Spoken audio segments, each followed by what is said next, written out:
All right, Ken, you're good to go. All right, good morning, everyone, and welcome to this year's edition of Contract Connections. My name is Ken Evans. I'm the president for the Urban Chamber of Commerce. I'm glad to have you all participate in today's event. What I'm here to do is give you a welcome, let you know that today's going to be hopefully the start of a very positive, productive, and hopefully eventually profitable journey for you. Let me just tell you, historically, we've had individuals participate in this event and go on to, first of all, make some contacts. Second of all, build some relationships, as our Urban Chamber Board President likes to say. And then after that, a few of them have actually ended up in the case of getting some procurement or business opportunities. And we hope that that will be the case today. This is a joint team effort. So I want to say thank you very much to our partners in this from the Governor's Procurement Technical Assistance Center, PTAC, Nate Jackson. I want to say thank you for being part of the team effort to get this done. In addition to that, I want to say thank you very much to Rose Davis from the Western Regional Minority Supplier Development Council, or WRMSDC. They've been great partners for several years now in doing contract connections. The ultimate aim of contract connections, as the name states, is to make sure that we help you make the connections necessary to move forward with your procurement and business objectives. So without further ado, we really hope that you'll be successful in making some initial contacts. In addition to that, we have another partner that'll be able to help you get your capability statement together with some business mentoring. That's Monica Coburn with Nevada Business Associates, another great partner to the Urban Chamber. So once again, thank you and welcome for being part of Contract Connections. And I'll turn it over to, as I mentioned, one of our partners, Ms. Rose Davis from WRMSDC. Thank you, welcome, have a great day. Thank you so much, Ken. And I echo the sentiments that you shared. It has been a wonderful collaboration over 5+ years doing this Contract Connections. As Ken mentioned, I'm Rose Davis. I'm Director of Corporate Services and Minority Business Development for the WRMSDC. Our organization's main mission is to be able to certify ethnic minority-owned businesses and then impact communities of color by providing opportunities to do business in corporate America and within the government arena. That way we impact job creation, we impact family wealth. Those things are vital. And we saw that last year with the COVID, how vital our small businesses are. If you are interested in knowing a little bit more about the WRMSDC, about certification, I will drop my contact information in the chat, as well as a Calendly Connect if you want to do a 15-minute connect with me to talk a little bit more about certification. I'm happy to share that information, the benefits, the pluses, and that sort of thing, if you're aspiring to do business with corporate America. I'm excited about this day. 2 things you're going to learn is about your capability statement and your elevator pitch, 2 things that are vitally important for your toolkit. So have a wonderful morning. I'm excited about Nathan and Monica presenting these 2 essential items for your toolkit. Thank you, and back to you, Delisa. Thank you, Rose, and welcome to everyone. Thank you all for joining us for today's Contract Connections. As they already mentioned, it's going to be a great event. You'll get to learn more about how to create a winning capability statement and perfect your elevator pitch. So I'm going to give control to our hosts. Today we'll have Nathan Jackson from PTAC and Monica Coburn from Nevada Business Advisors. I'm going to give them the floor. Go ahead and start sharing the screen. But first, I just wanted to let you know that our presenters will be giving you a presentation. You can use the raise hand function if you have a question. They'll call on you, and then you can unmute yourself or type your question in the chat to ask your questions or communicate with us. I will be monitoring the chat, and now I will give it over to Monica and Nathan. Thank you all again for joining us. Good morning, everyone. Thank you for having me. My name is Nate Jackson, and I'm the Deputy Director of the Nevada Procurement Technical Assistance Center, more commonly known as the PTAC. I think that this is an excellent topic because creating a winning capability statements just set the tone for your business. And it is so vitally important to have all of the necessary items in your capability statement. First, I want to say, I think that the capability statement is one of the most underrated portions of government procurement. And the reason I say that is because I had close to 30 years experience as a contracting officer, 14 years in the private sector, and 14 years at General Services Administration. And I would receive upwards to 30 to 40 capability statements every week. And some of the things that I saw on them, it sort of like made me think how important having a winning capability statement truly is. So with that being said, we're going to get started. During this time today, we're going to go over, we're going to answer your questions about your capability statement. What is it? We're going to review a template. We're going to take a deep dive into the actual capability statement. And Monica is going to give her perspective on the private sector contracting perspective with regard to the capability statement. Then I'm gonna give you a brief overview of the Nevada PTAC and some of our services. Next slide, please. Okay, so as far as answering some of the questions about that may be on your mind about the public sector sales, the capability statements, and also how to coordinate your giveaways in your e-media campaign. Next slide, please. Okay, so it's important to identify your industry. What industry are you trying to cater to and focus your capability statement? That's first of all that you have to get in your mindset. What industry? What are the industry standards? What are some of the terms that is used in that industry? Because there's multiple industries and different languages speak to specific organizations. So you have to identify that first. Next slide, please. Okay, so what's a capability statement? Let me start off by first trying to put this in proper context. All of us on here have at one point or another completed a personal resume. And on that resume, we highlighted who we were, what we did, how we did it, and how long we did it.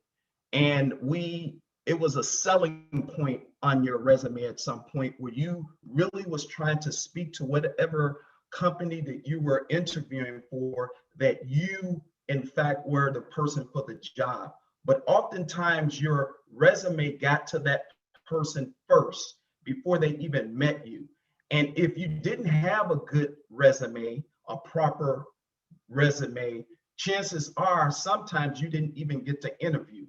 So you have to look at your capability statement in that same mindset. You have to have all the key elements to your capability statement in order to make someone want to catch someone's attention and for them to want to do business with you. So essentially, for purposes of this workshop, it's a marketing tool. Your capability statement is a marketing tool. And we all know that you can sell anything that you want, but if no one knows what your good and or service is, it's for naught. So you have to have take an opportunity to highlight that. And in this government environment, historically, the capability statement is a one-page document, right?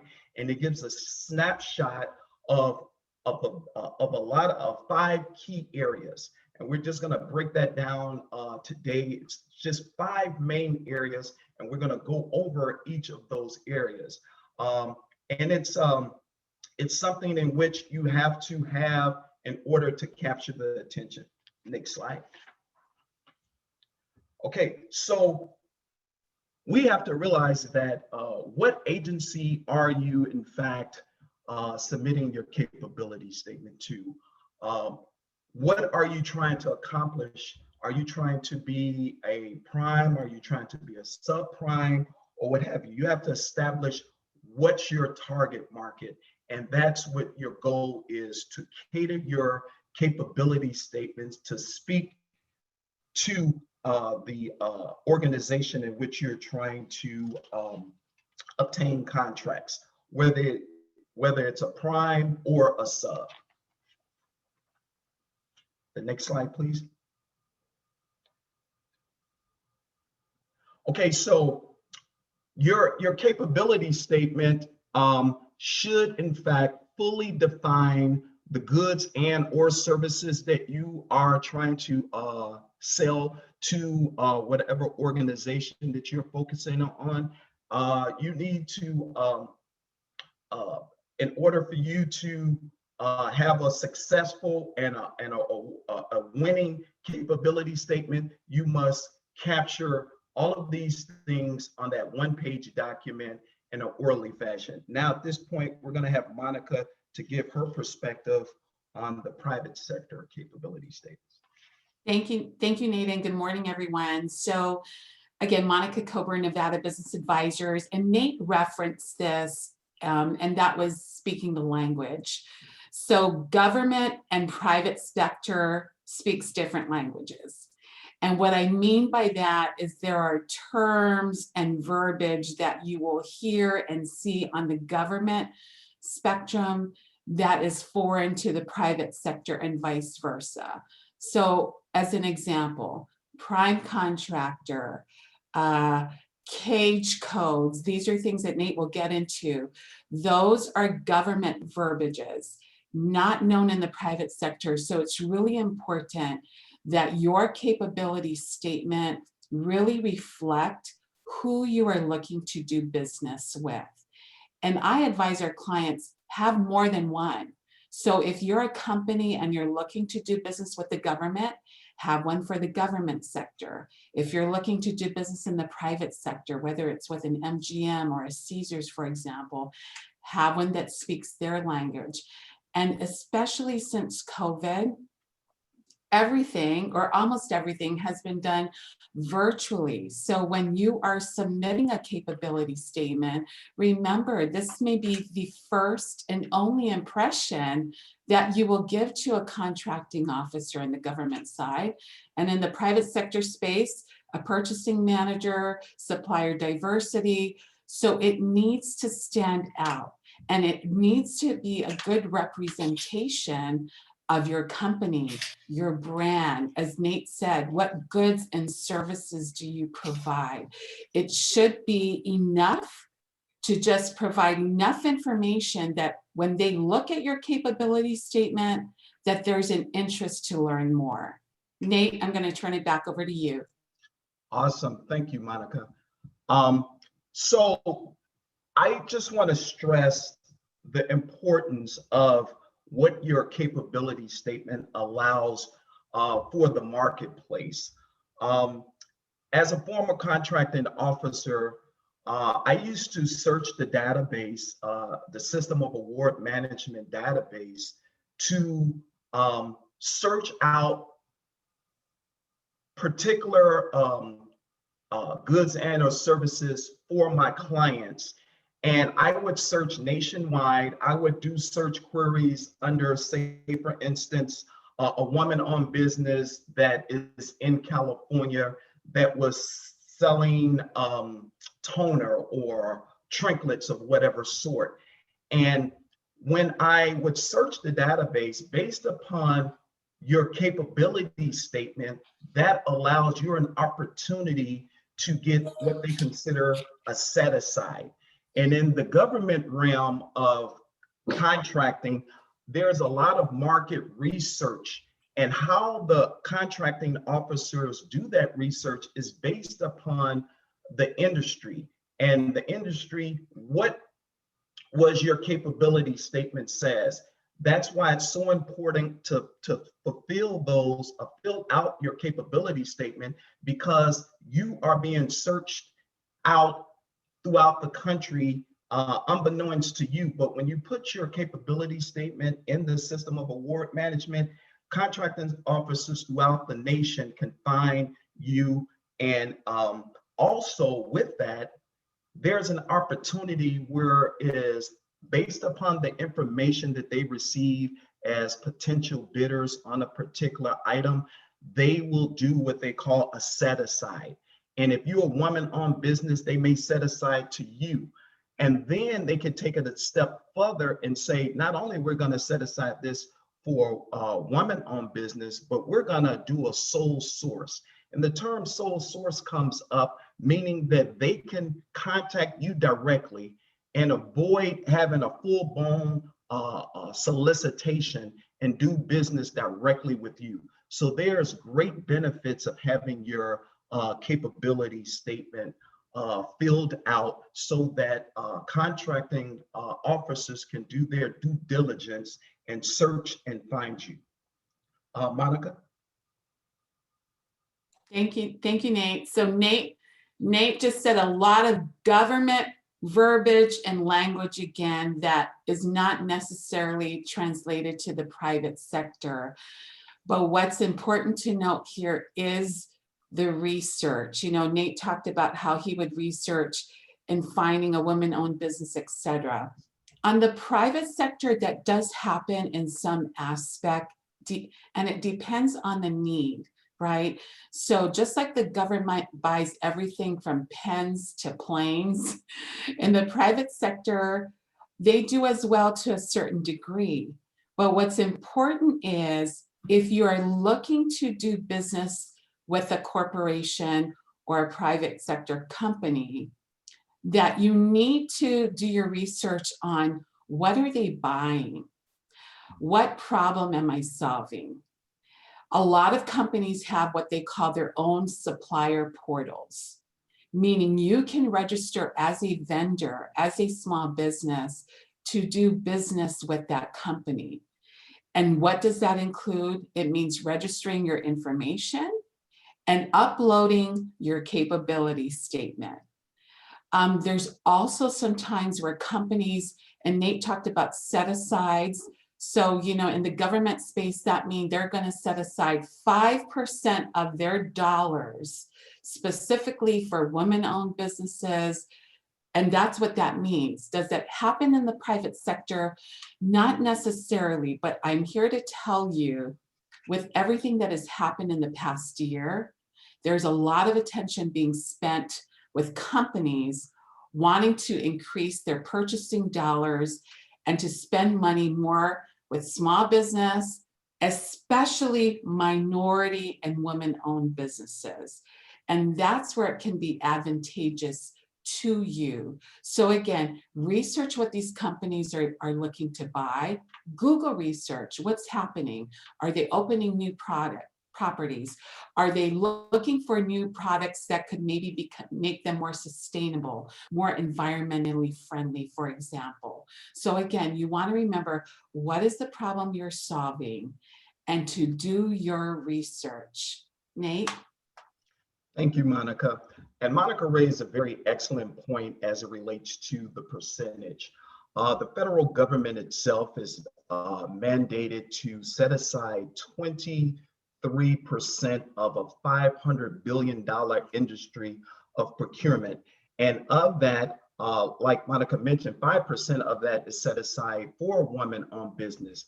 And they, so of $500 billion, 5% set aside for women-owned business, that is a great number. So I just wanted to highlight that. Could you turn to the next slide, please? So now let's get into the 5 key areas of a capability statement. If you in fact notice the contact information is vitally important. Make sure that the customers are able to find you, the proper address, the proper suite number, and so forth. Number 2, the core competencies. What are you selling? What is your service? Clearly define what it is that you do and why someone would need to get it from you. Also, it's important to note, like with a lot of government contracting, they have certain particular times in which they would say to you, as far as your past performance, they have requirements. They may say 5 years experience in this arena, or about 4 years. Make certain to highlight how many years and what past performance, who you work with, right? And what companies. And that's where it comes in, where it's vitally important to know who you are, in fact, what industry are you targeting? So say, for instance, you are targeting a government agency. Then you want to make certain that if you have any past performance working with a government agency, that you in fact put that on your capability statement, because your past performance in and of itself will go before you and speak for you. If you have that, utilize that to your benefit. The next one is the differentiators. What defines your company? What makes you stand out? What makes you different? Why should I pick your company over the next company? And the 5th one is the company data. And most of the times, those are going to have something to do with what we call a next code. They're going to have something to do with your PCS codes and things like that.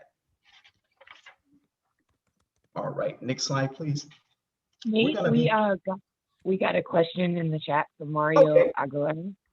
He said, even if MBE certified, do you recommend to be small business certified as well? That's actually a good question, and I would say that that's a business preference. But here's my logic to that. The more things that you qualify for, I would suggest that you apply for. Because as I mentioned earlier, the set-asides. So set-asides could be set aside for hub zone. It could be set aside for a myriad of, it could be set aside for a myriad of different industries. It could be set aside for a veteran-owned business, a service disabled-owned business.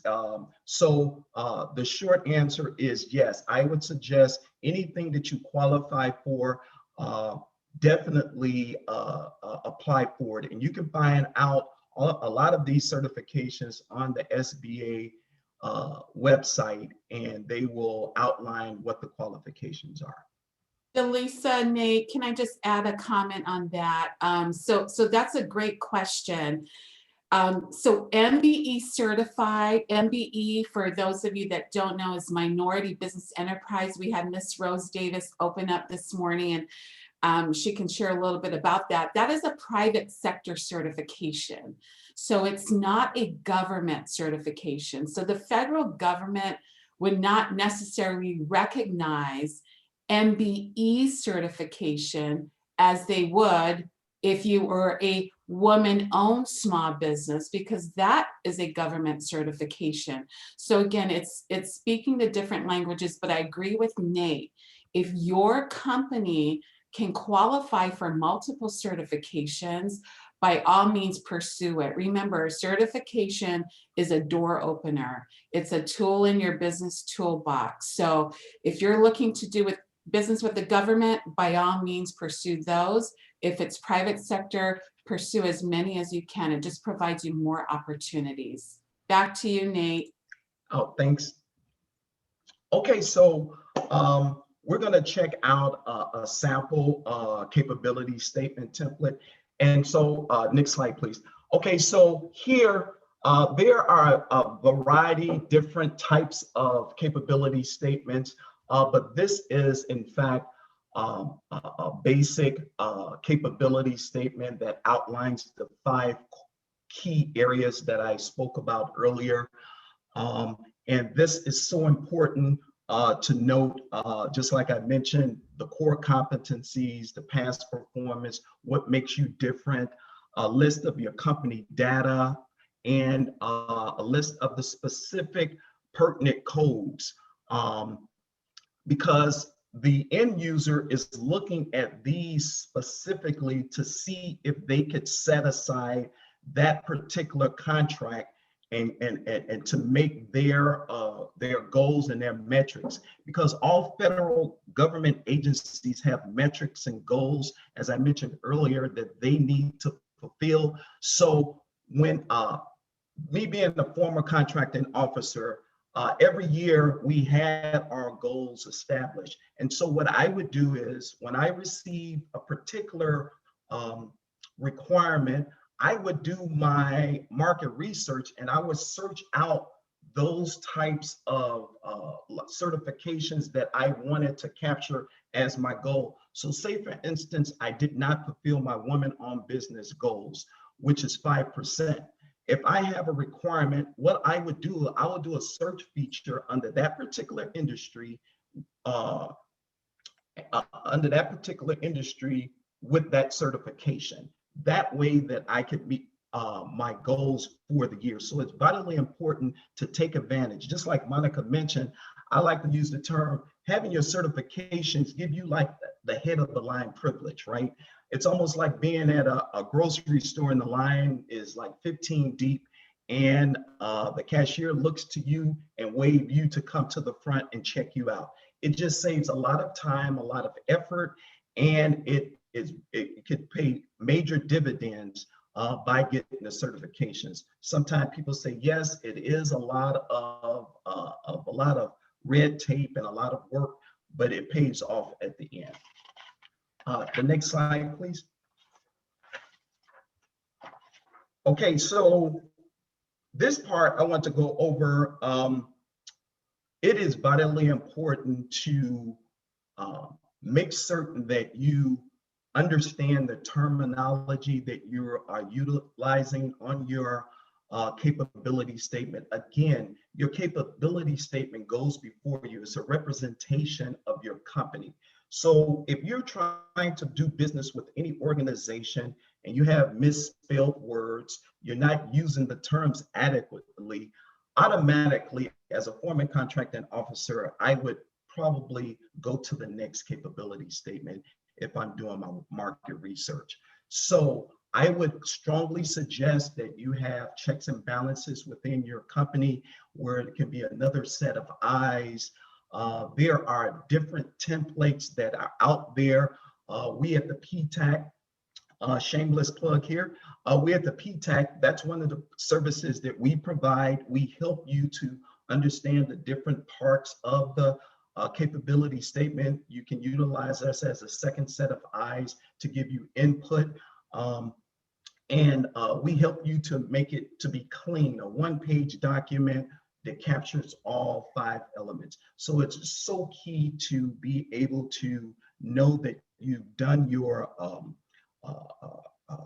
correct, so you won't have any misspelled words and so forth. Next slide, please.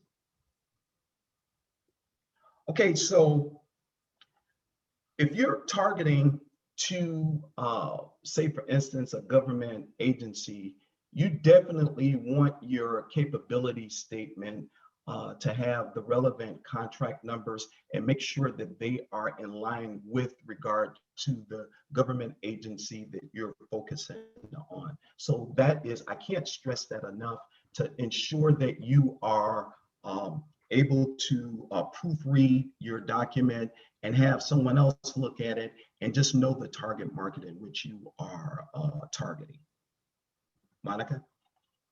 Yeah, thank you, Nate. So I want to go back to when you were covering the core areas of the capability statement, Mhm. and that is the contact information, because that is a big one. Right. So making sure that it is accurate, and I'm going to talk about email addresses for a minute. If you are using a Gmail email, stop doing it, especially if you are looking to, again, do business with either the government or the private sector. And here's why. Two big reasons. Number one, Gmail addresses are easily blocked by a company and probably with the government as well. That's a big reason. If you're using a Gmail, they may never receive your email communication. Number two is there's no branding of your business name.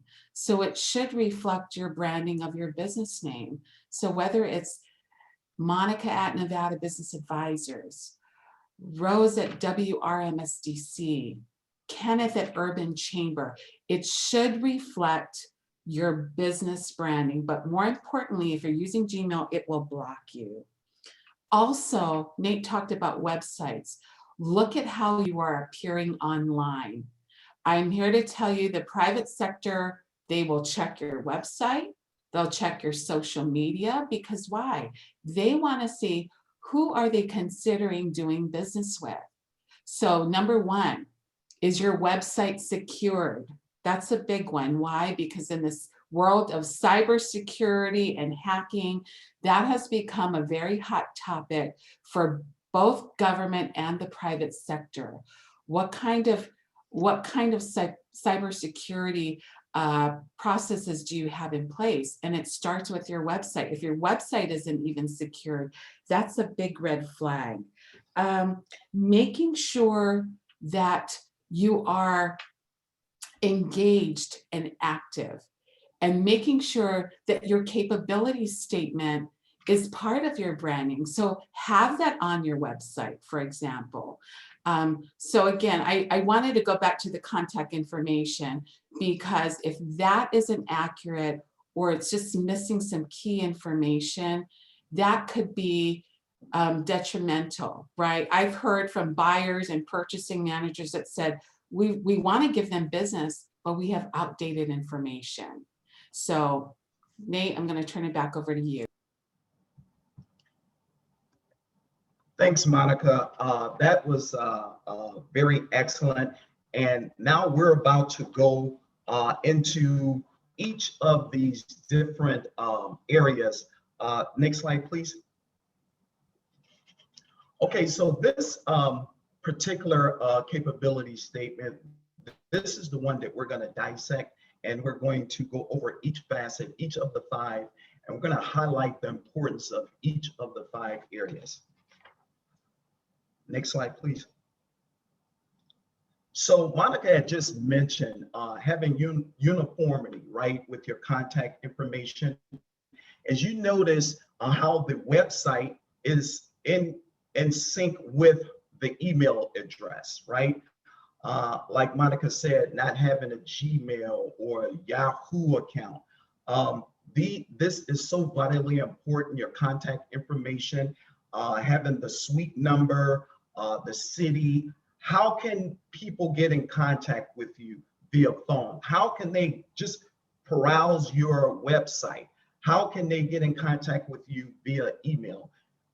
You want to put down as many contact information as possible so that they can have multiple ways of getting a hold of you, because that is one of the number one key areas. If a contact can't get in contact with you, then you can potentially lose business. The next slide, please. Now, this is so important. This is your opportunity to sell yourself to potential buyers. What are your core capabilities? You need to outline. Just don't give a generalization. And you don't have to be super detailed. You can give high-level bullet points that outlines your expertise, what it is that you're selling, what services do you provide. That is so vitally important because what happens is The buyer, on the other hand, they know what in fact they're looking for. So you should put as much pertinent information on a high level as far as your core capabilities are, and make it user friendly where they could read and understand what it is that you're saying. And this is, like I said, this is your time to shine. This is the part in which when I received capability statements and was reviewing it, this is where I paid particular attention to, because I wanted to be able to match the buyer with the seller. And the more information you gave me to make that determination, the better. Past performance. If you in fact are targeting a particular entity, you should definitely utilize the past performance. Like, say for instance, if you are targeting Nellis Air Force Base and you've done business with Creech, or you've done business with another military base, put that on there. Let everyone know what in fact you have done in the past. And when I see past performance references, it gave me that warmer feeling that this person does know what in fact they are doing. And then it just allows me an opportunity to make a call to see how did you perform for them. And that's why I tell people all the time that if you completed certain jobs and you had different past performance and you didn't get a stellar mark review, that's probably not the time to put that past performance on your capability statement. It's just the same thing as a resume. You know, it's not that you aren't being honest. It's just the fact that you have the right to put whatever past performance that you have that is pertinent to the requirement that you are applying for. So just keep that in mind. Make sure that you have those contact information of the past performing people, and have a conversation with them. Let them know that, listen, I'm gonna put you down as a past performance, and I would appreciate, based on the good service I gave to you, that you would, at the time that's needed, that you would fill out the past performance questionnaire on my behalf. So ensure you don't put down a past performance and don't tell the company that you are in fact utilizing them as a past performance. And make sure that the data is updated. Like, say for instance, if you had a past performance 5 years ago, and now this is coming up where you're gonna need them to provide a past performance reference, make sure that that you are sending that to the correct contact person. Next slide. Okay, so this part here, the differentiators, what defines your company? What certifications do you have? How many years experience do your company have in doing XYZ? Are there any types of particular specialties that your company have? Because the more the merrier. This is where you can really flex a little bit and be able to outline in detail what separates you from the pack. If you have any proprietary technology, that's where you can put that on there. Make sure that you utilize those terms and put down what you did 15 years of government as well as private sector. This is the part in which you show your diversity, you show how skilled that you are, and how your company could be a benefit above and beyond the normal requirements.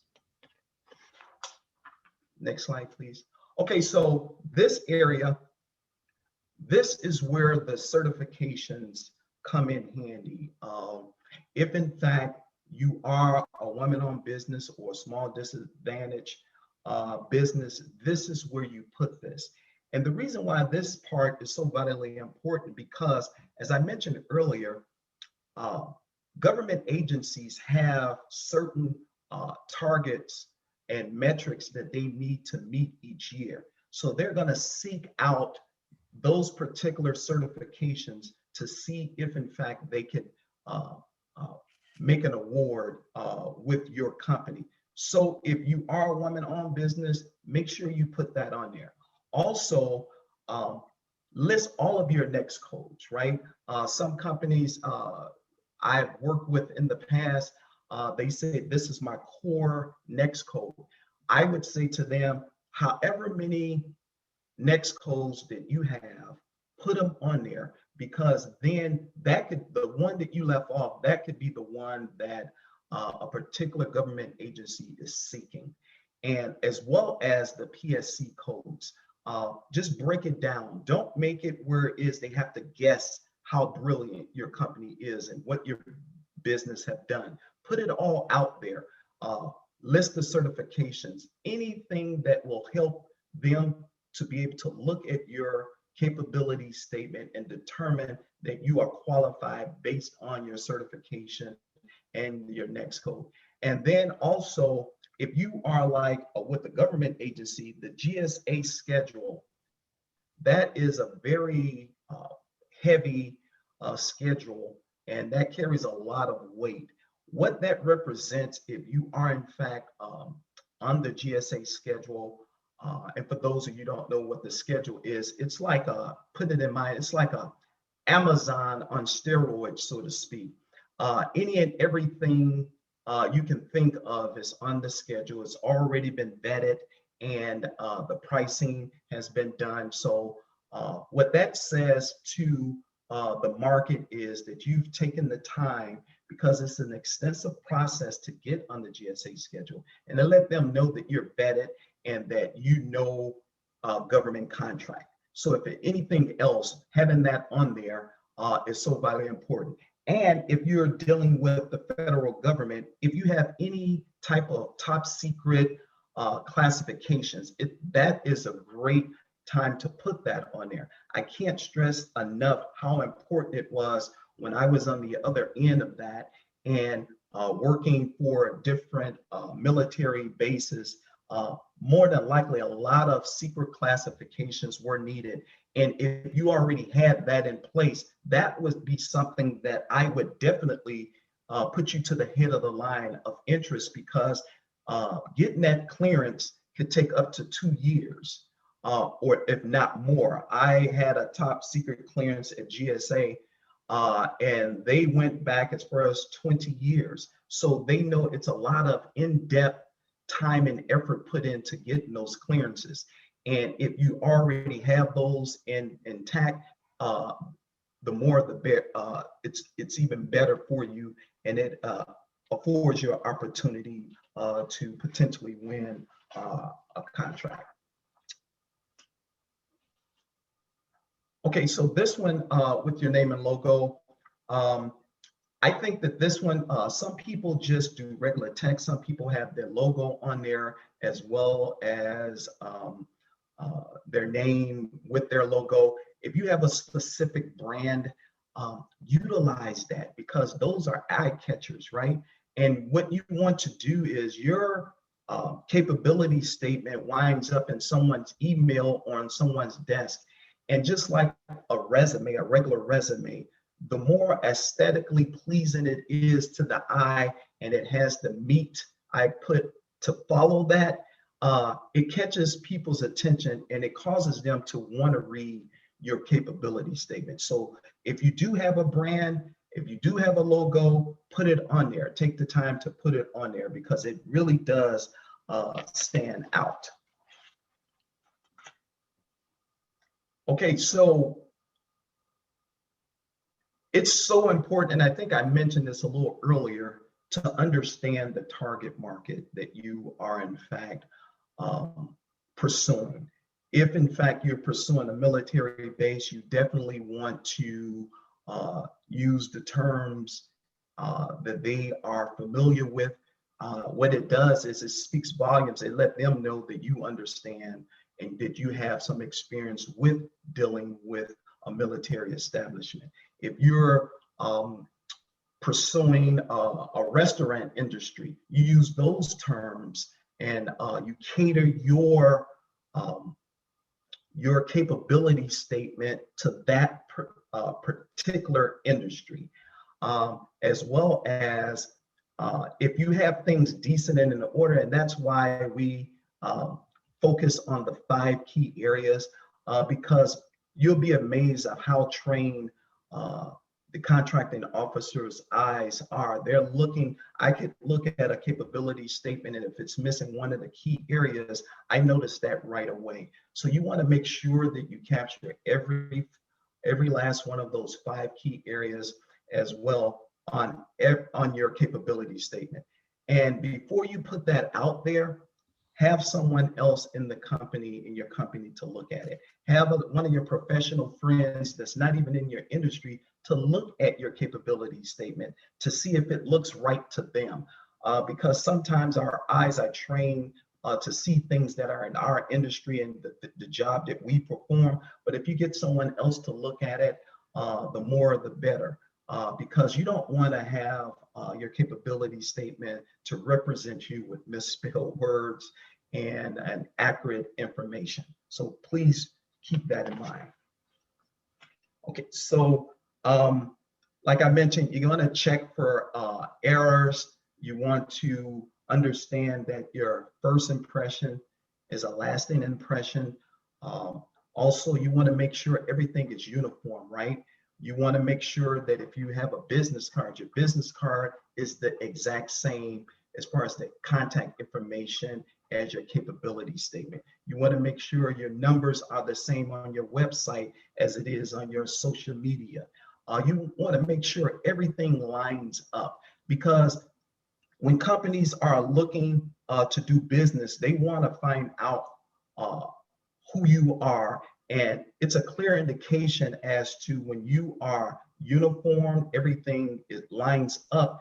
It gives that particular buyer a sense of safety that you know what you're doing and that you're organized.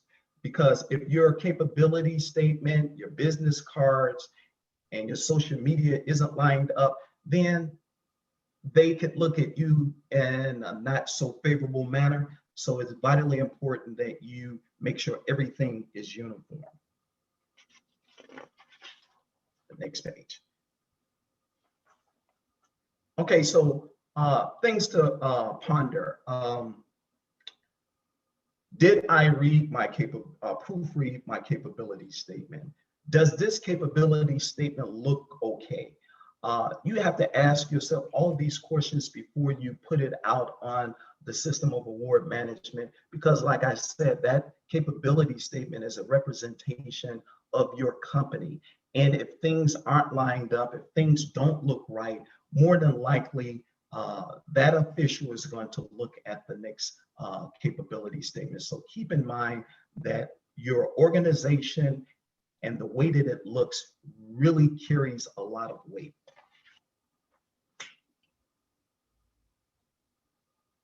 This one, okay, so here, you want to make sure that your capability statement represents you at the highest level possible. It outlines your professional accomplishment. It outlines the different companies that you work with. It outlines all of the things that are needed for a contracting official to make an assessment as to if they're even going to contact you. So keeping those things in mind, you definitely want to review it, have someone else review it before you put it out there, because once it's out there, it's out there. And that could potentially be the reason why you're not in consideration for a contract. So just make sure you take that time to do your due diligence before you submit your capability statement. Okay, so this is a big one right here.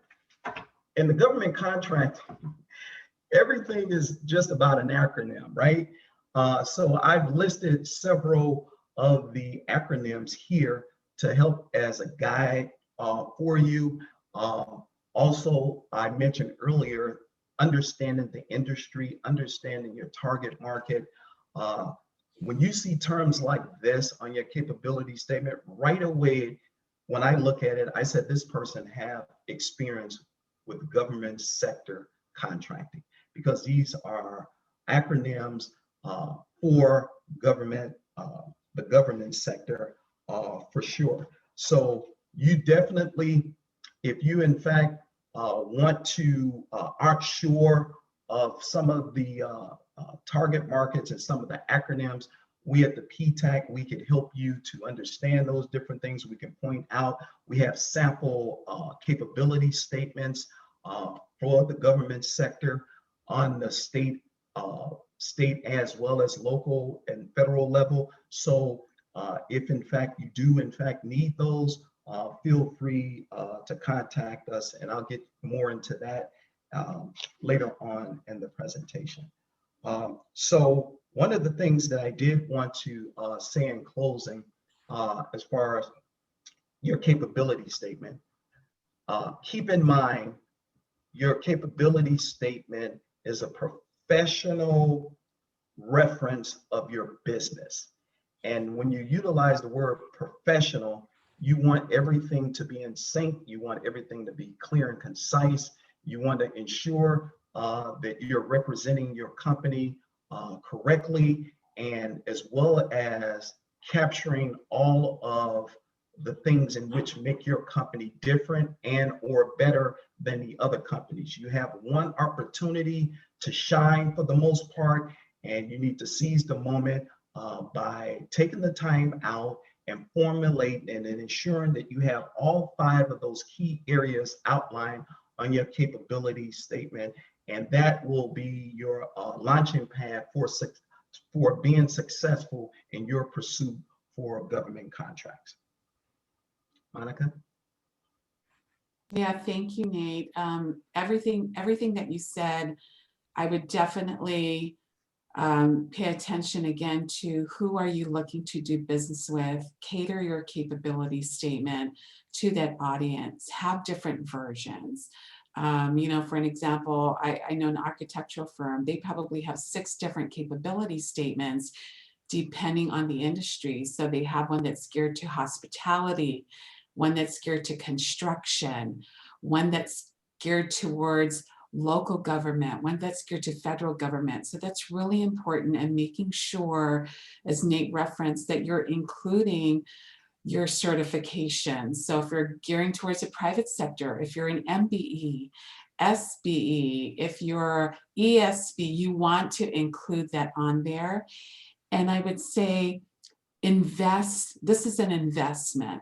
So if you're not a graphic designer, spend the money to hire someone just for this project. So get someone that can do it and put it together for you so that it can be a good representation of your company. As I referenced earlier, sometimes it's the only impression that a purchasing analyst or a buyer will have of your company. And so you want to go out and make it the best one ever. And just do an audit of how you're showing up online, because the research will be done by a company that's looking to do business with you. So look at your website. Is the information accurate? Look at your Google profile. That's the big one. A lot of times companies don't even have that, or they have a Google profile that's not accurate. Your social media. So it should be a representation, again, of your brand, of your company. One last piece of advice: if you are using logos in your capability statement and you're trying to show who you've done business with in the past, be very, very careful if you're using any type of corporate logo. Those are usually trademarked, registered, proprietary, and I've seen companies actually get in trouble for using them. So Nate, I'm going to turn it back over to you. Thank you, Monica. Okay, so now I'm just going to give a brief overview of what the PTAC is and what the PTAC does and how the PTAC can help you accomplish your goals. We are a taxpayer-funded resource. We help Nevada businesses, established businesses that are in pursuit of contracts as well as subcontracting opportunities. We are our procurement outreach program, and we are funded in part via a cooperative agreement with the Department of Logistics as well as the Governor's Office of Economic Development. Our services are in fact free, so at no point of time we would ask for any form of payment. Next slide. Here's our landscape. Currently we have 2 contract advisors up in our northern Carson City office that support the northern region, and we have 3 active contracting advisors in our southern office here in Las Vegas. So we do cover the entire state of Nevada. The next slide. Our goals is to help those businesses that are in pursuit of contracts and subcontracting opportunities. We help you to understand the process. We have a vast and diverse experience within the PTAC, and we just trying to help our Nevada businesses. We try to help them to understand how to do business in Nevada as well as other states as well. Next slide. Our services that we provided, just like today, we talked about the capability statement, but this is a comprehensive list of all of the different areas that we can in fact help you in your pursuit. We give one-on-one counseling as well. We help you to get your certifications. We give workshops and webinars explaining to you some of the key contracting terms and different things like that that you'll need to understand the solicitation process and so forth. We have walkthroughs where we help you to register for your SAM registration. We help you to register and to apply for any types of different certifications. As I mentioned earlier, there's $500 billion industry here. And of that, if you in fact have your certifications and different things like that, you will in fact, 23% of that will be designated to small business. So it's essential to get those certifications if in fact you are able to. And the next slide, please.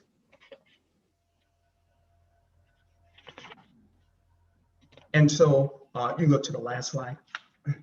And so the last slide is, it shows our contact information, how to get in contact with us. It gives the web page where you can go and you can fill out a questionnaire, and we'll make the assessment to see if it's a good fit for you to be in our program. Joan Rubin is the director of the program.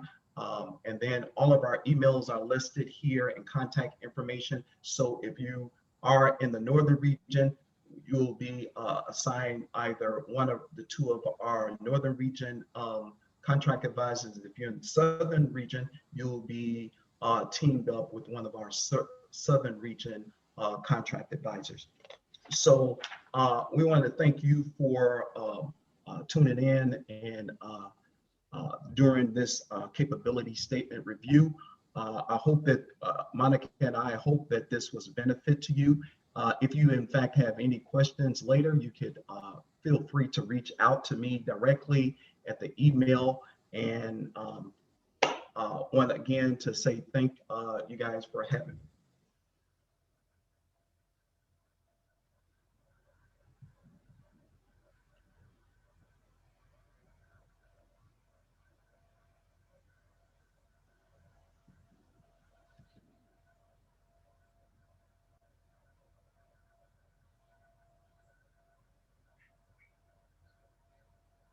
Elisa, we can't hear you. Sorry, I'm muted. Thank you so much, Monica and Nate. We really appreciate your presentation. And now we want to open the floor for questions from the audience. We do have one question in the chat box. It's from Mario. He says, is SDB certification a local or national certification? I couldn't hear. What was the question? Is SDB certification a local or national certification? That's a local. Okay, and you can raise your hand or unmute your mic to ask your question. For the audience, if you all have any questions, I'm gonna go through. Delisa, I'm just going to comment for those that aren't not familiar with what SDB stands for. It's small disadvantaged business.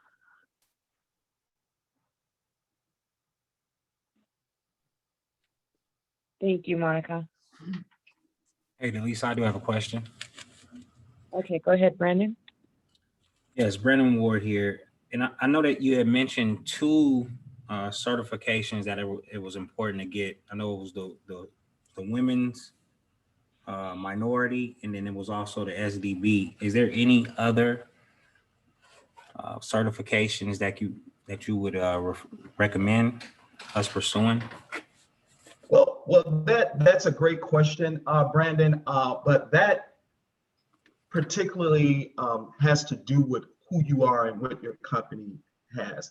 Say, for instance, if you are a veteran, I would suggest that you pursue the veteran. If you are, in fact, a women-owned business, which have 51% ownership, to pursue that. So that question applies specifically to your business, right? So you have to recognize what type of business, how your articles of incorporation, how your business is set up.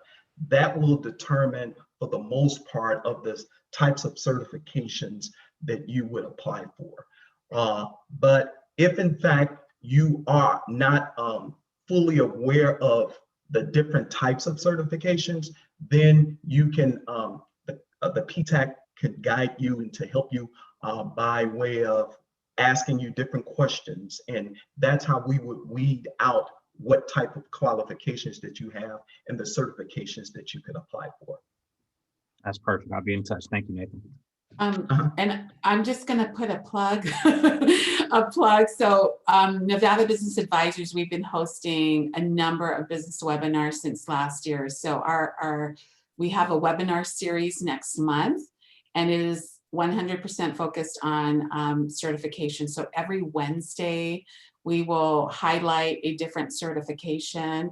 Ms. Rose Davis will be joining us on May 26th. So please register nevadabusinessadvisors.com. There's no cost, but again, every Wednesday in May, we're going to be highlighting a different certification. Monica, can you put that link in the chat if possible so we can register? Brandon, I just put the website, and it's at the top of the homepage, but I'll go and find the exact link and put it in there. And I just want to piggyback on what Monica shared, because certifications can get pretty confusing. Which one is best for me? It's alphabet soup. There are so many out there. And as Nate mentioned, it is really based upon what your strategy is, but understanding the certifications and which ones may fit your business is vitally important to get this information. So I really encourage you to go out there, register. We will be talking about MBE certification on May 26th. And the certification team from WRMSDC, as well as myself, we will go in depth about that certification. So I really encourage you to register. Awesome. Thank you for that input, Rose, Monica, and Nate. Does anyone else have any questions for our panelists, our hosts today? I had a question that we've done this, I think, since 2015, and I've noticed over time, people are starting to add a lot of their social media tags to their business cards and their signature and their email. Would you suggest that they do put their social media, or do not put their social media tags on their capabilities? as a part of their contact information? The short answer that I would have is it's your preference. It all depends, right? If you do put all these tags with your social media, and I have to say this because I've come across this, make sure you know what's on your social media, right? That it won't bring any type of shade over your organization. Make sure it's specific for business purposes only. I've seen where the businesses have had two social medias and they put their personal, and that's not, I think that's a little bit frowned upon, but I would just say that it all depends, and just be very careful and to make sure that everything is in order if in fact you do go that route. And I would say from a private sector perspective, maybe limit it to LinkedIn only, because that is the B2B social media platform. Unless, your target audience is marketing and social media, then yes. But I agree with Nate. You want to make sure that you're auditing and you're checking out how you're appearing online, right? And there's no pictures that would be reflected negatively. I'll just say that. I totally agree, Monica. Thank you for that. I really appreciate you all taking the time to answer my questions. I want to give the audience a chance. If there's any other questions, give you a chance right now. And I don't see any. So what we're going to do now, how do I raise my hand? There should be an option at the bottom of the chat on the right side for you to raise your hand, Kenneth. But if you don't see that option, you can unmute and speak. Can you guys hear me? Yes, we can hear you. Okay, yeah, I had a question about networking opportunities that you guys had. I think the information about the capability statement was amazing. I sent it straight to my project manager, and my team is already working on one. So my question is more about what kind of networking opportunities do you guys provide for businesses in Nevada?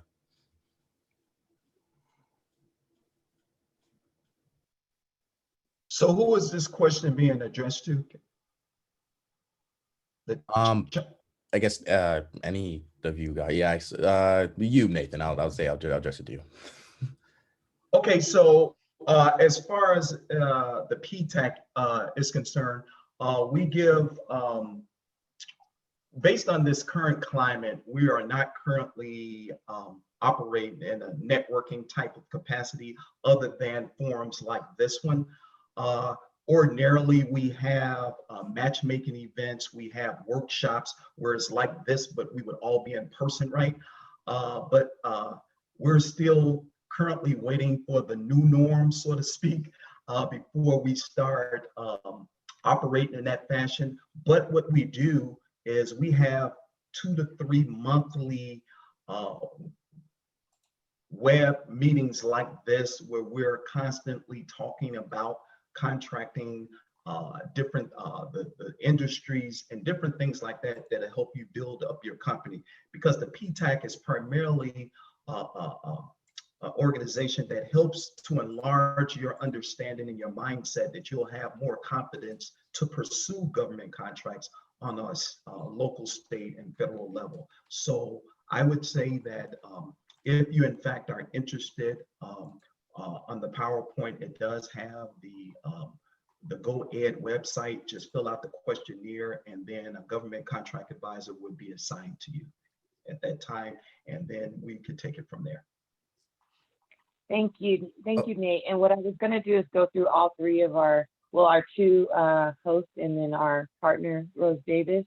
So Monica, would you like to give Kenneth some feedback on any networking opportunities that Nevada Business Advisors may have?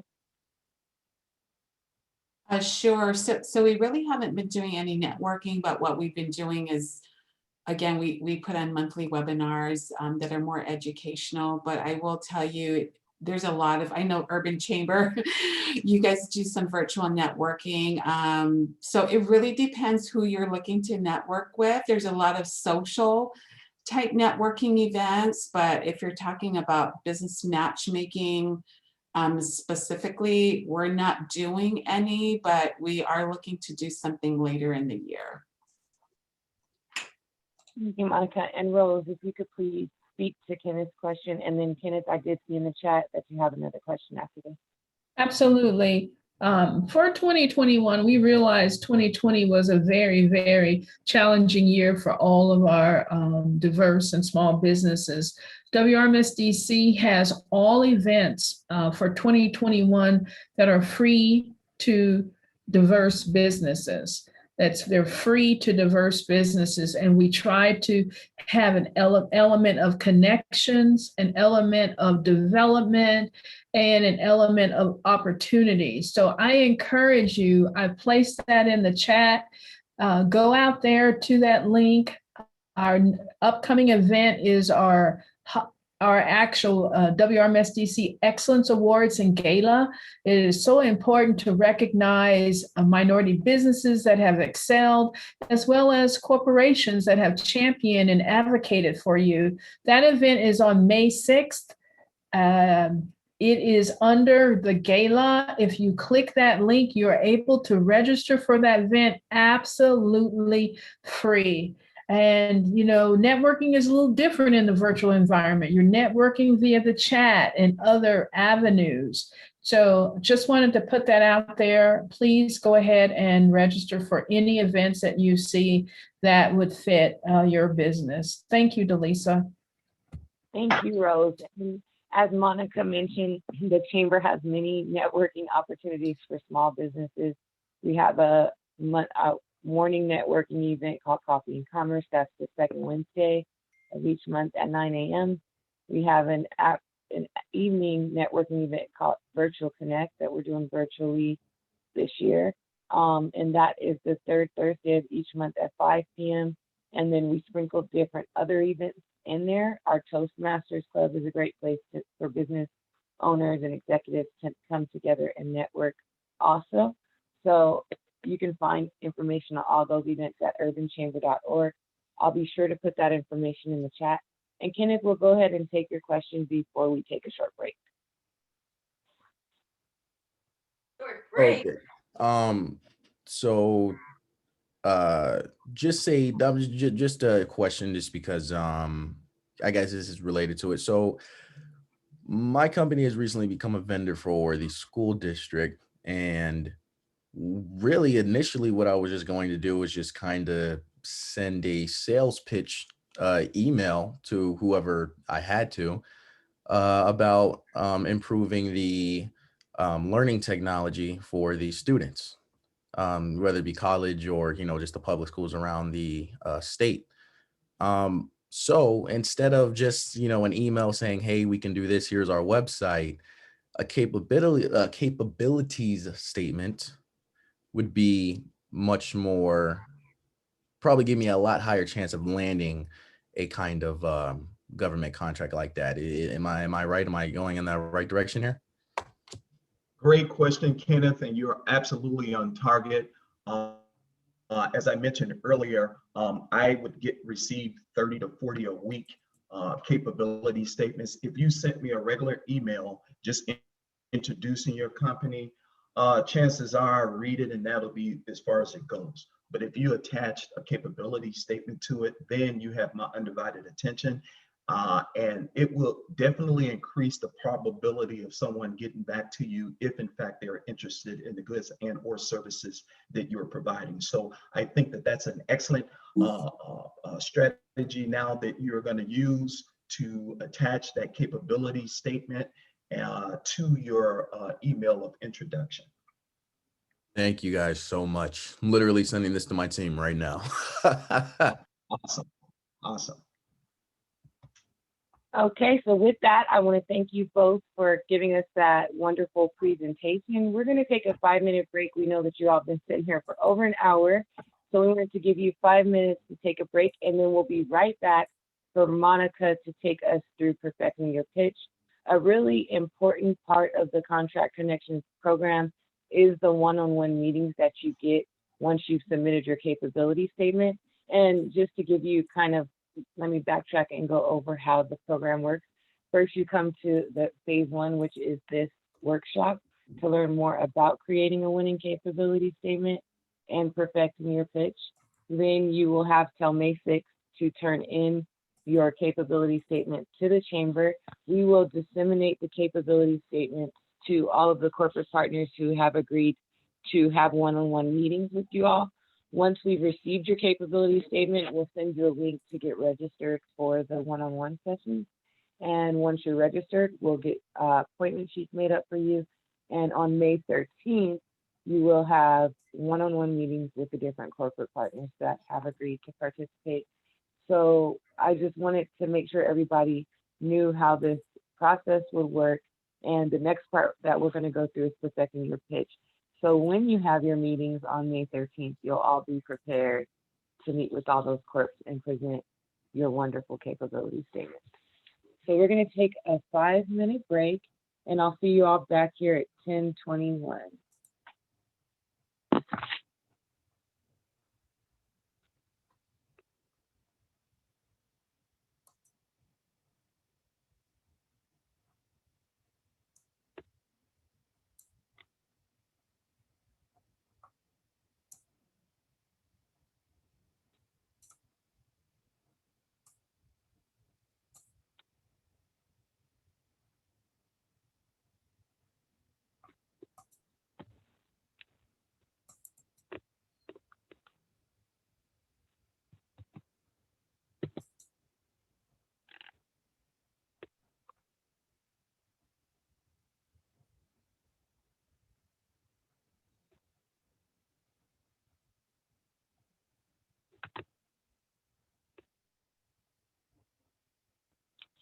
I was trying to share some hold music or put on some music, but I'm not getting any audio. I don't feel like. Okay.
All right, I just want to make sure that everyone, and make sure that I'm unmuted.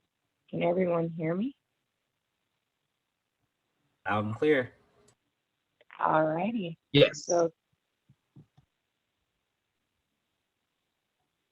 I'm gonna start sharing my screen shortly, and Monica will be giving us a presentation on perfecting business.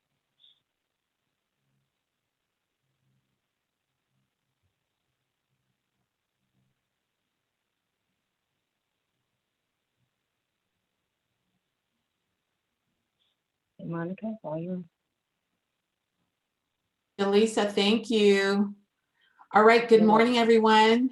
So here we are. We get to the fun part now where we're going to talk about the elevator pitch. So I want you to imagine that you've had this amazing capability statement. You've had it done. You've sent it in. And guess what? Now you have an opportunity to actually pitch and talk about your business. I'm going to actually just turn off my webcam so we don't get distracted. So the elevator pitch. What does that look like and why do you need one? So let's get into this.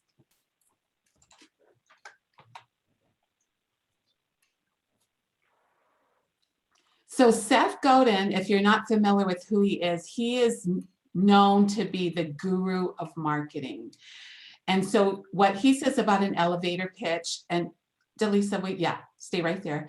The purpose of an elevator pitch is to describe a situation or solution so compelling that the person you're with wants to hear more even after the elevator ride is over.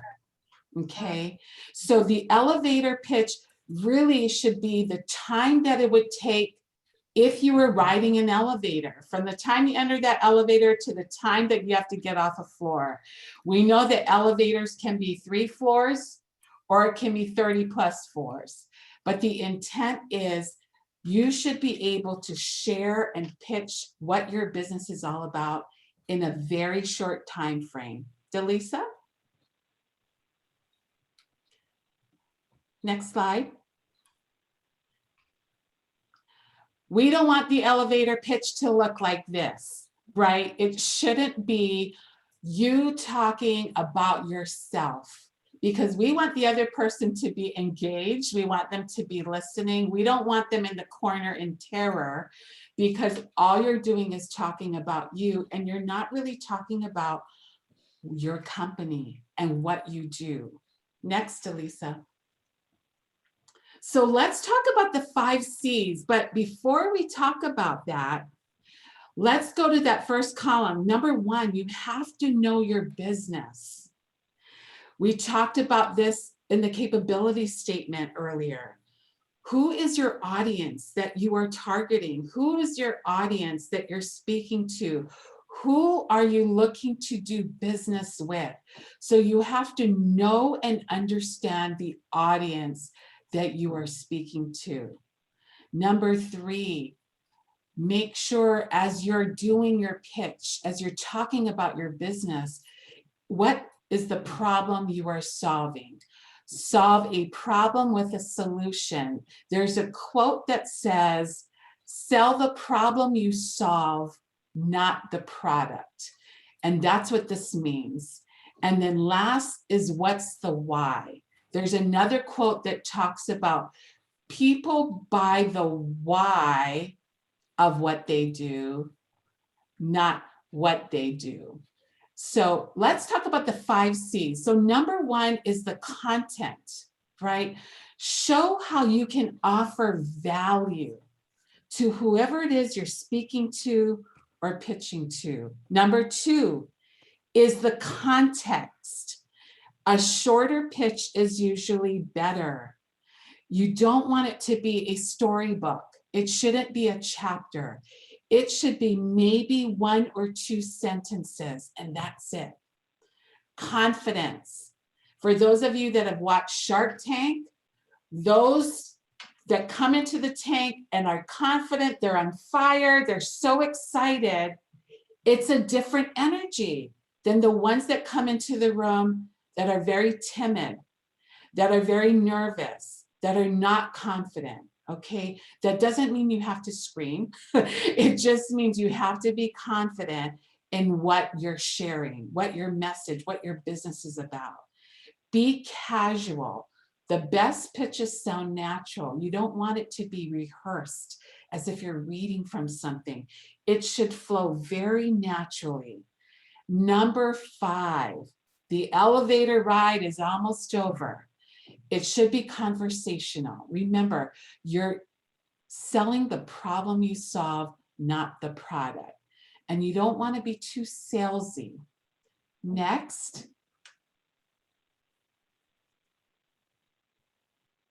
Oh, so Albert Einstein has this very simple quote, but it's so true. If you can't explain it simply, then you don't understand it well enough. And that's how it should be. You should be able to explain your business very simply, that a 5 or a 10-year-old should understand what you're selling or what your services are. Next. So what's your elevator pitch? So know your audience again. Know your audience, who you're pitching to. Show your social proof. Tell your story. You know, these are the most compelling. And I'm going to go back to Shark Tank again. It's the ones that come into the tank that share the story behind their invention, that share the story behind their product, behind their service. And that's when you see the reactions of the sharks. Are they engaged? They usually are when there's a story behind it. So share your why. Why? Why did you get into business? Why are you selling this? What is the reason behind it? And last, be prepared for the unexpected. If you're on that elevator ride and they're ready to get off the elevator, are you prepared if they said, I got 5 more minutes, come into my office and show me what you've got? Do you have your products with you? Can you do another 5-minute pitch, right? Next.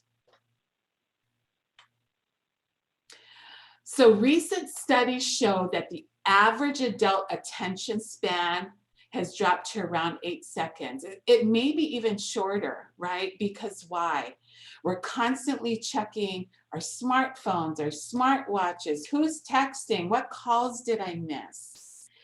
And you couple that with the fact that people are already forming judgments or opinions about you, any of us, in the first 7 seconds. Sometimes in the first 3 seconds or 2 seconds. So it's like the goldfish, right?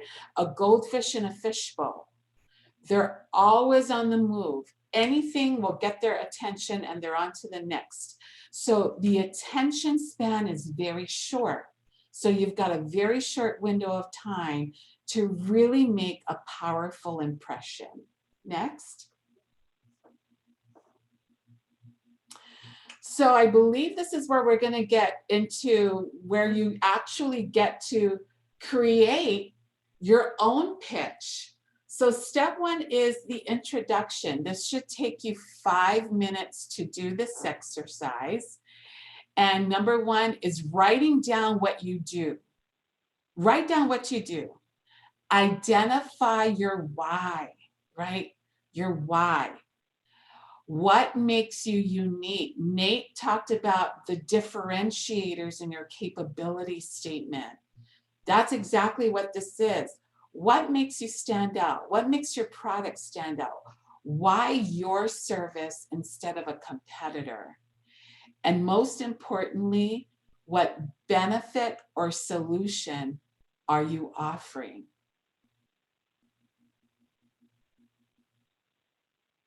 Delisa, did you want to take it from here? Yes, let me stop the share. Okay, so you guys will have 5 minutes now. Please, I will put the slide back up. I just needed to take it down so I could start my video. We'll put the slide back up. You'll have 5 minutes. I'm going to start the timer now. So 10:37. Please come back and have written down the answers to those 5 questions. We'll give you 5 minutes now.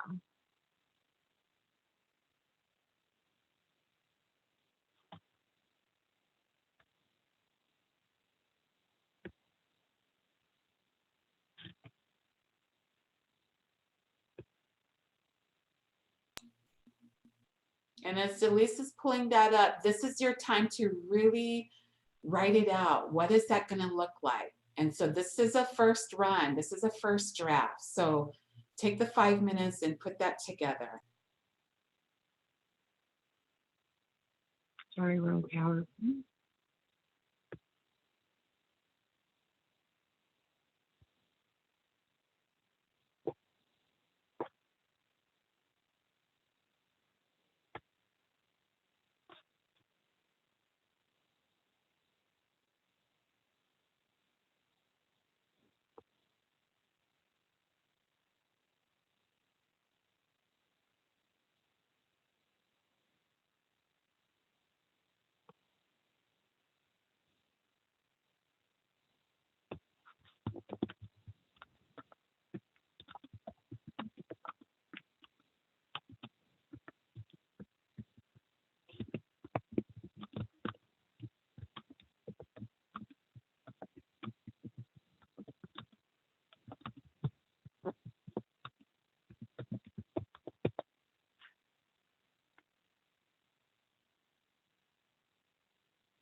All right.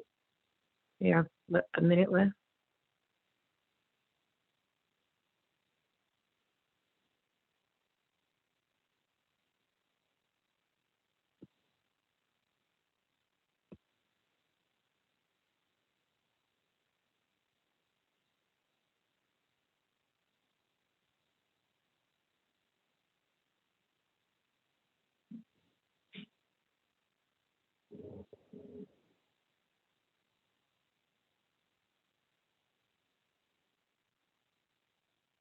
All right, and that is time.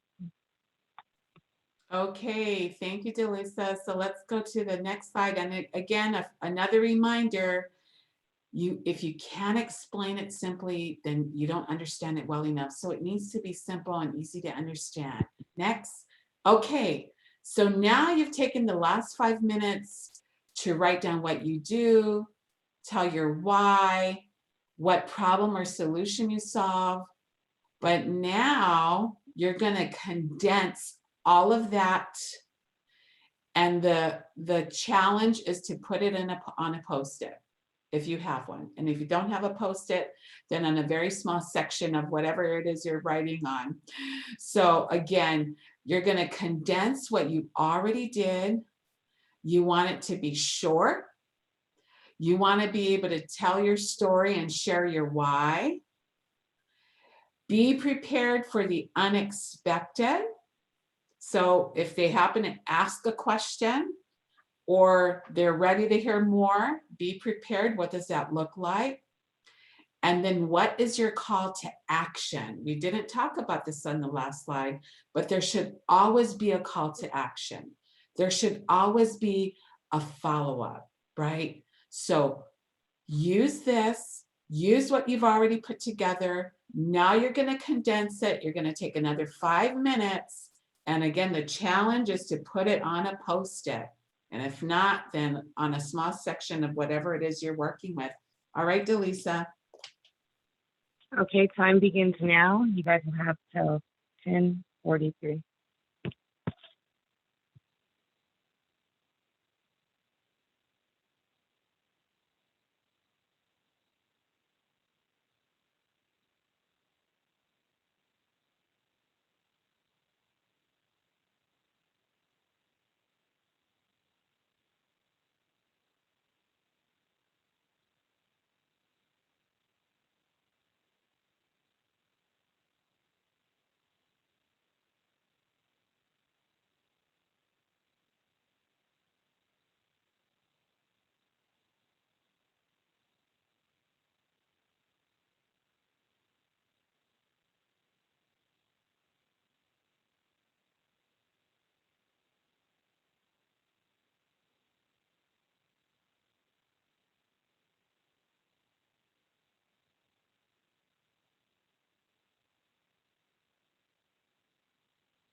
1 minute.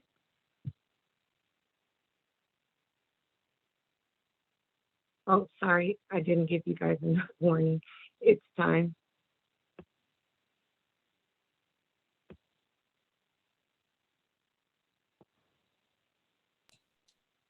Delisa, did you say it's time? Yes. Okay, okay. So let's go to the next slide. Okay.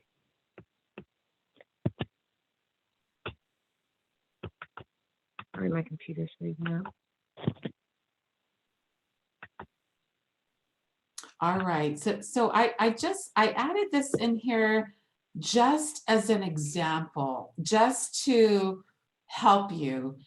And it's just to fill in the blanks. So I am a, right, list what you are, what you do.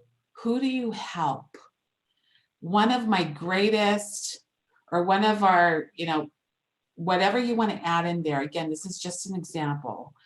And then an open-ended question, right? Have you ever had a problem with whatever that might be?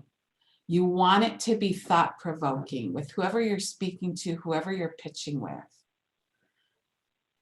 All right, Delisa, I think we're ready. Next slide.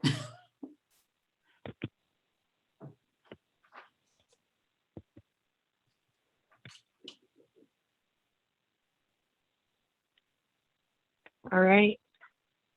You got the next slide? Can you see it? No. Okay, my apologies. I'll have you go to the next slide and then.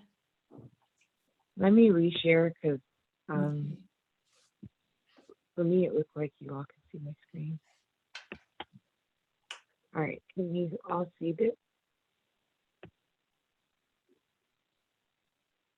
Can you all see my screen? We can see it. Okay.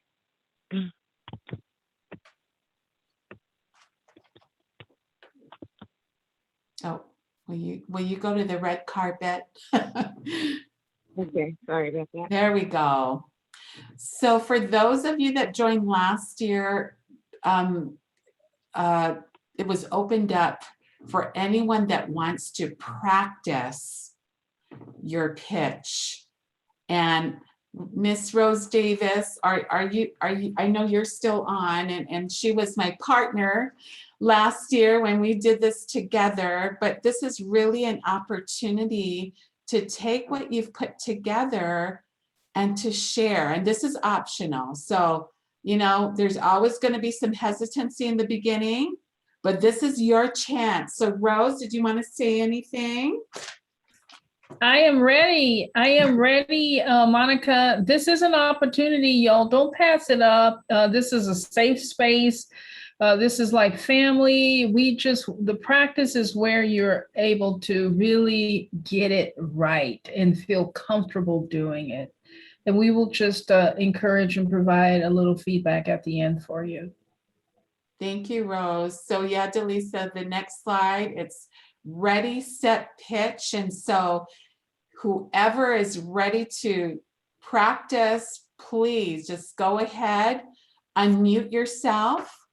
And looks like Marcus White has already raised his hand. So Marcus, I don't know if you have a question or if you're ready to go, but Delisa, I'm going to let you take control of that. Marcus, you should be able to unmute yourself. I'm here. Thank you. No, I'll go ahead and do a practice pitch. I'm not afraid to make mistakes, so this is the fun part. So, all right. So my name is Marcus White. I'm the founder and CEO of Larnell Allen Enterprises. We provide linens for hotels and hospitals. COVID has changed the way we view life for travel and hospital care. We provide permanent antimicrobial to linens, towels, and garments. The benefit is it self-cleans by killing bacteria, viruses, fungi, and eliminates odors that is activated through moisture. Let's schedule a meeting. That's all I had. Wow. Marcus, first of all, thank you for jumping in, doing your pitch. I mean, you know, you said who you were, the company you represent, you talked about the products, you talked about the benefits. You piqued my interest as if I owned a big healthcare system and I'm like, ooh, those linens sound like something we need, right? A little bit nervous, but it was short, it was precise, and then bam, call to action. Can we schedule a follow-up meeting? I would say at the end, how does next week, Tuesday at 9 o'clock sound for you for a follow-up? Or just a little bit more so it doesn't give them a yes or no. It's like, what just happened? Did we just schedule a meeting? So I'm going to turn it over to Miss Rose Davis. That was some of my feedback from your pitch. Absolutely. Marcus, first, thank you for jumping in there, being the first one. It takes courage to really to pitch. What I really liked about it is that one, you didn't add the component that I'm a minority-owned business, blah, blah, blah, blah, blah, blah. I like that you did not add that part because that is not what your business is. It is the cherry on top. The other thing that I like was what Monica mentioned, the description. And when you pitch, it's important not to just share a description, but annotate that description to a benefit. Like the antibacterial sheets will prevent XYZ disease or blah, blah, blah, blah, blah. So it's really important that you just not list a descriptor of what it is that your benefits are, but you annotate that to the description, you annotate that to the benefits for that prospective business. Great job. Thank you. Thank you both. All right, and then next up, it looks like we have Tiffany Ward who would like to pitch. Tiffany, if you could unmute yourself. Hello, thank you. Can you hear me? Yes, we can. Okay, perfect. I have two different ones. I did do the example one as well as a more in-depth one. Is it okay if I do both, or do you want me to just do one? Well, I'll go. Okay, thank you. Okay. Hi, my name is Tiffany Ward. I am a leadership and team development facilitator with the We Mentality. As a certified DISC practitioner, I know how important it is to have effective communication in the workplace to decrease tension, confusion, and build team synergy. What makes us unique is that we have a proven systematic approach that delivers accurate results in a non-biased way and is easy to implement. The solution that we offer is reducing employee turnover and retaining top talent for the organization by taking out the going off the gut feeling when it comes to finding the right people for your team, while building genuine leaders and their performances, both personally and professionally. I would love to further discuss this with you. So if you have some time on Monday around 3, I would love to set up some time with you. That's my first one. And the second one was really brief. My name is Tiffany Ward. I'm a certified leadership and team development facilitator, helping organizations reduce employee turnover and retain top talent. One of my greatest abilities is implementation. I've been fortunate to help build teams' performances, both personally and professionally. Wow. We got some professionals on this call this morning. That's all I'm going to say. Tiffany, I mean, really great job in both pitches. Again, you are precise. You shared exactly who you are, what you do. You said some key words, which is solving pain points for companies, employee turnover, huge retention. We know labor is an issue no matter the company. And the fact that you closed out and you went for the call of action and you provided the date, the time, and it was very casual. It wasn't salesy. And I liked it. I'm trying to think if there's anything I would change, but Rose, I'm going to turn it over to you. Thank you, Monica. I appreciate that. Well, thank you as well, Tiffany. I love your voice. It was a welcoming voice. For me, your pace may have been a little too fast. It was hard for me within the first pitch to understand what it is that you were providing for me. So pace is really important, but you want to speak not too slow, but you don't want to speak too fast where it's kind of hard for them to absorb what it is that you're doing or you're saying.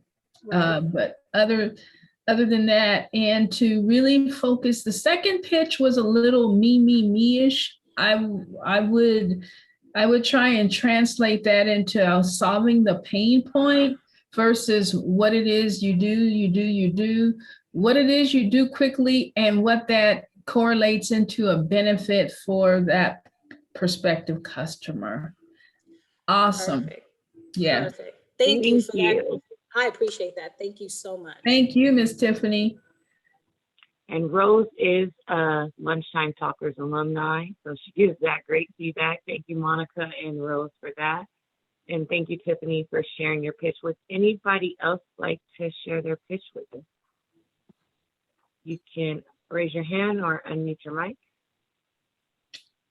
And Delisa, while someone's having the courage to go next, I'm going to just share something really quick. I was on a webinar last week, shocker, and it was a panel of corporate representatives. And one of the individuals on the panel said, if someone cannot tell me what they do in less than 10 seconds, I've already lost attention and they will probably never get another opportunity with me. And I thought, wow.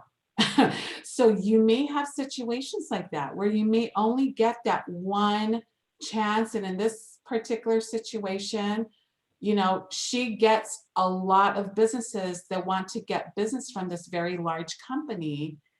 And so it has to capture the attention, but it was very specific, less than 10 seconds. They have to tell me what they do. If they can't, it's game over. So who's next?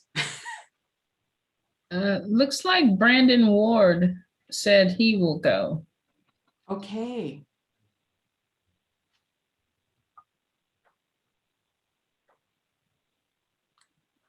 Go ahead, Brandon. You guys hear me? Yes. All right. I didn't put it together, so great job. Have you ever been part of a team that performed under expectations, but you knew could be better? How long did the team suffer? How many losses did you take? What was the cost and how many careers suffered?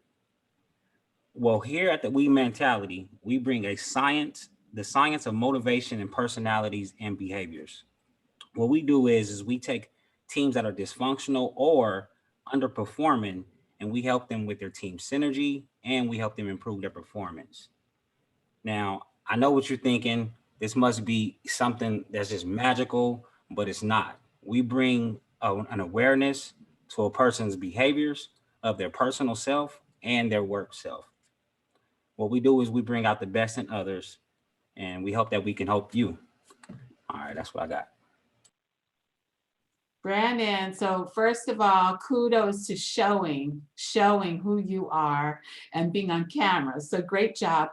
I really liked that you started with a question. I really liked that. It automatically got my attention. The only thing that I would comment on is there wasn't a call to action at the end. So, you know, that follow through, when can we have a follow-up conversation, or can I call you on whatever that looks like? So, but I really liked how you started it. I agree with Monica. That question grabbed my attention, and I wanted to hear what your company could do to address that question that you posed, Brandon. I like that.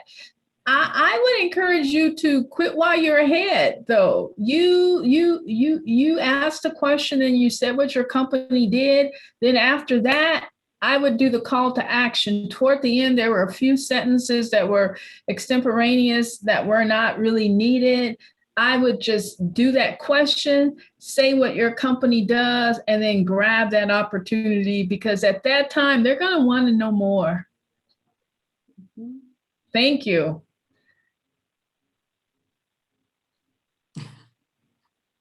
I was saying thank you so much. And also, as the president of Lunchtime Talkers over at the Urban Chamber of Commerce, I would like to invite you ladies to come out, and maybe you can help us put on a pitch for us and our members. And then we'll like to extend that to all the guests here as well. Thank you. See, you just did your call to action. Yes. Kudos, Brandon. Thank you. Thank you. Okay, Delisa. All right. Let me go back to the share. We can go through the last. That will be, we're coming up on the 11 o'clock hour. So I will go ahead and close out. Monica, I'll let you close out with your, can you see my screen? Just want to make I sure everybody. can. So we'll go to the next slide and we will wrap it up so I can get it back over to you. Okay. So just to wrap up again, it says top, it's to just keep this top of mind is what it means. So number one, again, know your audience, know your business, tell your story, tell your why, be short and descriptive.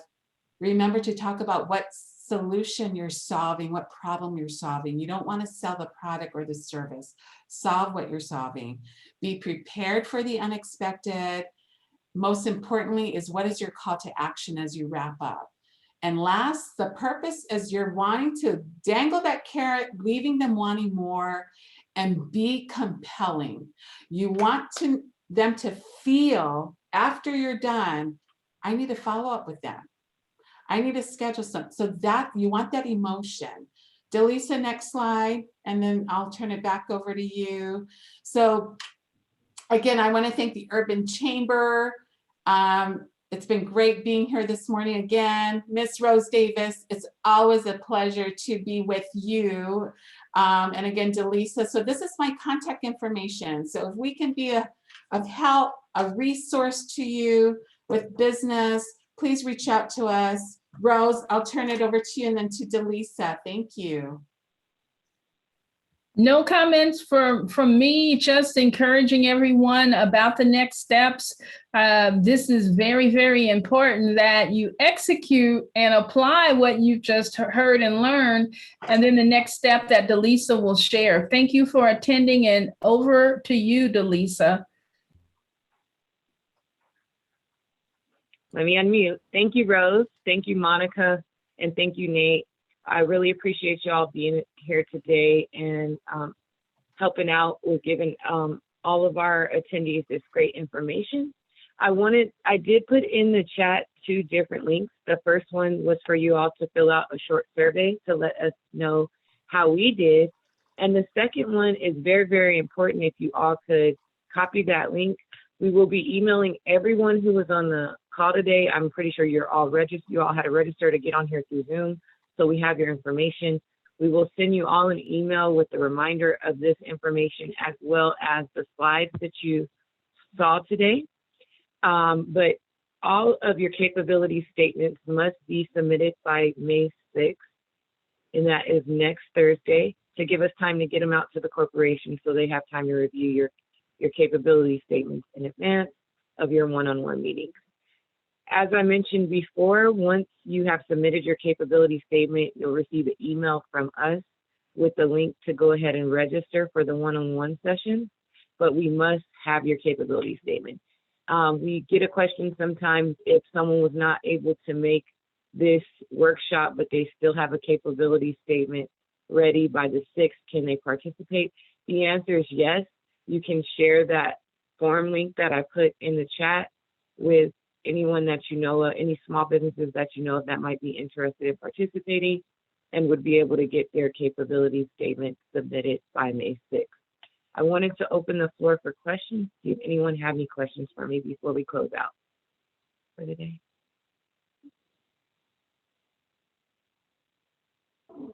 Okay, I'm not hearing any questions, so we will be, as I said before, emailing all this information that I just mentioned out to you all.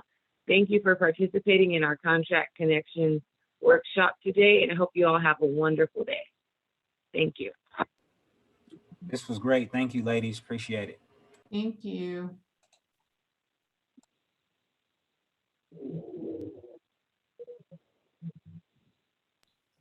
Thanks, everyone.